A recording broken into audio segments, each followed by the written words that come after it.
Bonjour, bienvenue dans Solidarité, le magazine des initiatives solidaires. Comment appréhender la fin de vie? Comment s'y préparer pour soi et ses proches? Ce sont quelques-unes des questions sensibles abordées lors de la 94e journée régionale de gérontologie, organisée ici, à Annecy. On regarde le 60 secondes pour comprendre.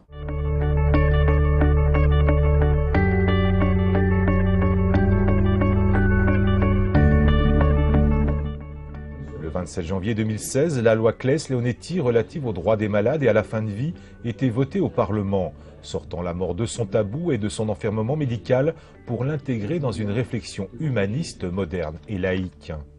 Si par nature l'homme est voué à souffrir et à mourir, comment le préparer à affronter ces mots qui s'inscrivent à l'horizon de toute vie et qui hantent l'esprit humain et à laquelle toute société est amenée à répondre? Cette interrogation a été posée lors de la 94e journée régionale de gérontologie. Une question fondamentale car elle croise philosophie, psychologie, religion et histoire pour expliquer comment l'homme, au fil des siècles, a pu envisager sa finitude. Est-ce ainsi que les hommes meurent? Regard sur la fin de vie de l'âgé. Je suis avec Emmanuel Delessert, professeur de philosophie au lycée Gabriel Fauré d'Annecy. Bonjour. Bonjour. C'est important dans notre société de se poser la question de la fin de vie. Oui, c'est extrêmement important parce que la mort est essentiellement un phénomène social, un phénomène culturel, au sens où toute culture doit la prendre en charge, et le non-sens ou l'absurdité de cet événement nécessite une prise en charge adaptée et qui soit de nature à ne pas générer de souffrance ou de violence supplémentaire. Et c'est toute la préoccupation de tous les personnels qui accompagnent au quotidien la fin de vie. C'est une question qui ne fait pas consensus. Par contre, d'où l'importance de ces échanges comme une journée comme aujourd'hui? Alors la question ne fait pas consensus parce qu'elle mobilise des choses qui sont pour nous ancestrales, comme des représentations mythiques, culturelles qui nous habitent. Certaines sont consciemment évoquées ou assumées, d'autres sont au contraire beaucoup plus souterraines, parfois ignorées. Et ces représentations collectives, et puis qui se confrontent aussi à la notion de technicité qu'a atteint aujourd'hui la question de la mort, eh bien, se confrontent et s'articulent avec, en dernier lieu, la question de la volonté de l'individu, de la personne ou de la famille, que les choses se passent pour le mieux, qui s'entrechoquent parfois de manière extrêmement problématique, à l'intérieur donc d'un cadre légal, bien sûr, qui définit et autorise un certain nombre de choses, mais qui, par ailleurs, aussi laisse filtrer quelques insatisfactions qui parfois sont d'ordre militante ou parfois d'ordre, on va dire, plus structurel et posent de véritables questions. Et principalement, cette question de savoir si l'on peut évacuer au maximum la souffrance qui accompagne cette fin de vie, si on peut la combattre, si on peut en faire quelque chose qui soit finalement évacué, comme le souhaiterait chacun, de ce moment tragique. On va continuer à en parler, mais avant je vous propose de regarder un reportage de Jean-Paul Crespi qui a suivi cette 94e journée régionale de gérontologie où vous êtes intervenu. On regarde et on se retrouve juste après.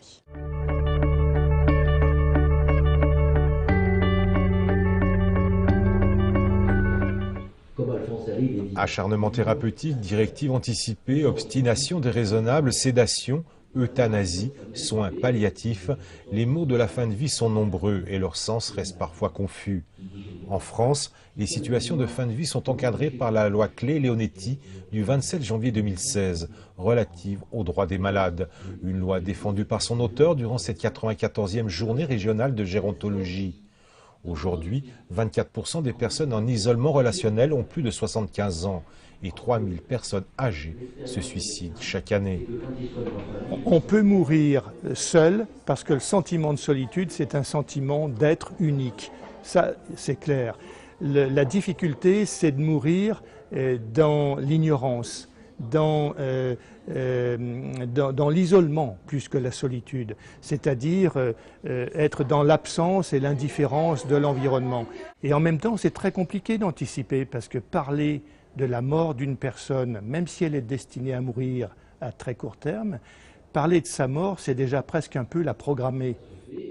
Pour les professionnels de santé présents pour cette journée d'échange, les arguments avancés ont permis d'ouvrir une plus large réflexion sur la prise en charge des douleurs physiques et psychologiques des personnes en fin de vie, sans basculer dans l'acharnement thérapeutique ni un quelconque acte qui abrégerait la vie. 20 ou 30% de malades qui méritent une discussion de cet ordre, eh ben, c'est une majorité de ceux-là qui vont bénéficier d'une décision de limitation ou d'arrêt des traitements. Donc, et je pense chaque année de plus en plus. L'écoute est un préalable à la réponse aux besoins fondamentaux de la personne. Et la parole, une thérapie pour trouver ces réponses pour affronter des situations douloureuses. Aux médecins maintenant de s'emparer définitivement de cette solidarité humaine face à la fin de vie. Il y a la loi, mais la morale aussi, ce que permet la société, ce que la société autorise. Est-ce que moi, en tant que personne, j'ai la liberté de choisir ma mort? Aujourd'hui, la loi permet de choisir d'éviter l'acharnement et donc d'éviter l'obstination déraisonnable, donc d'obtenir ou d'aller vers cette mort moyennant un certain délai. Voilà ce que me permet aujourd'hui la loi.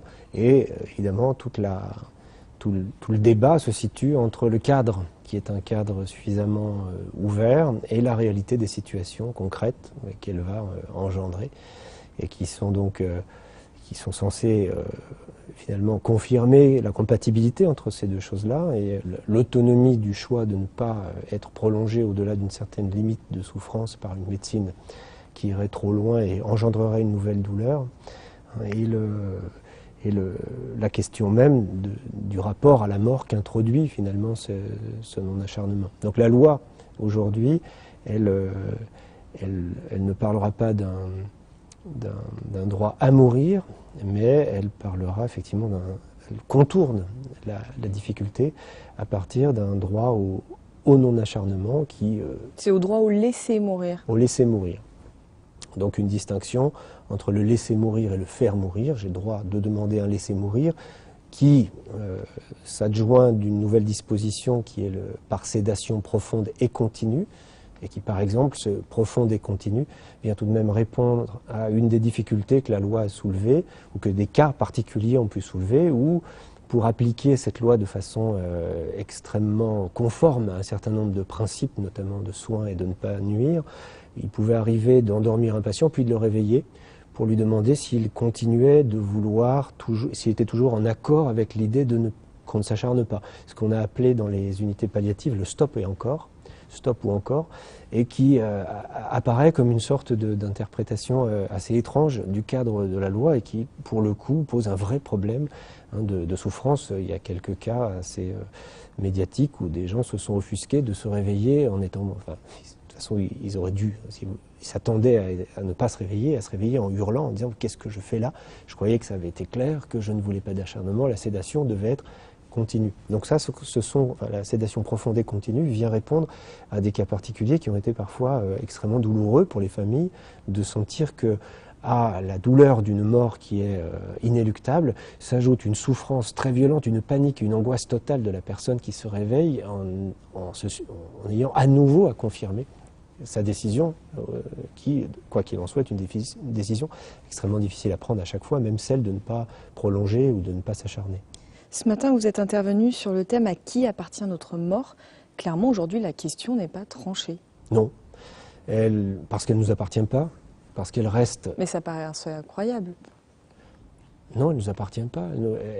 Au sens où, je parle en général, pas individuellement, elle ne nous appartient pas comme processus, comme phénomène, comme passage. Elle est l'affaire de la solitude de chacun qui va franchir seul, indépendamment de l'accompagnement. Le passage lui-même, l'expérience, est une expérience de l'expropriation, véritablement. Et le mot appartenir est tout sauf adapté à la question du rapport à la mort, mais la question à qui est-ce qu'elle appartient était une invitation sans doute à montrer quelles étaient les logiques d'appropriation, parce que si elle ne nous appartient pas, néanmoins il faut qu'on lui assigne une place, il faut qu'on lui indique peut-être un positionnement, il faut qu'on la représente et qu'on se la représente à nous, à l'intérieur de notre société.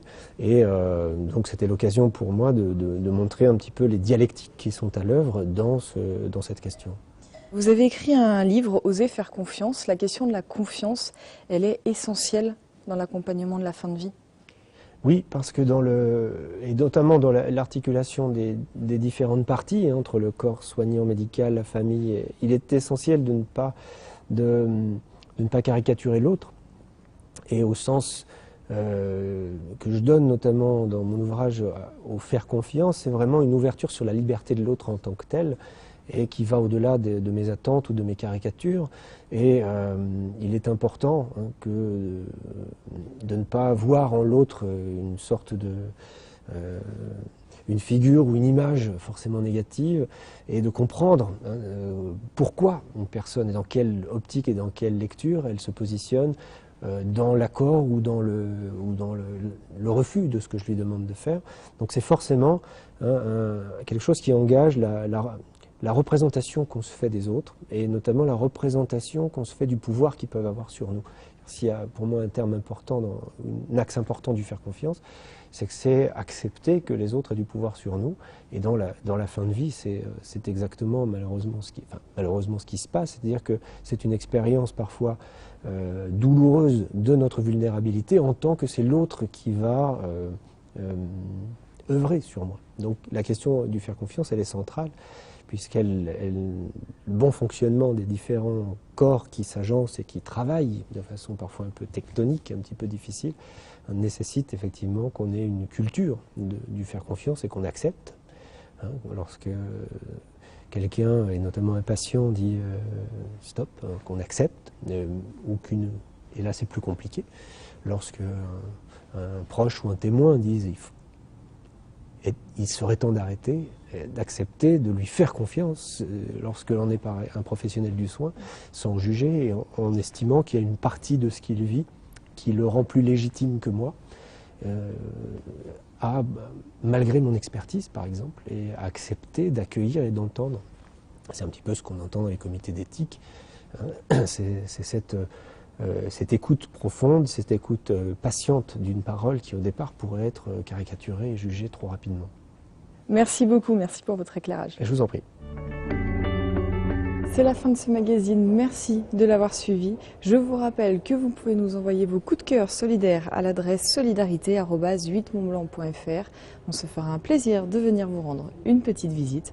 En attendant, on se retrouve la semaine prochaine, même heure, même jour.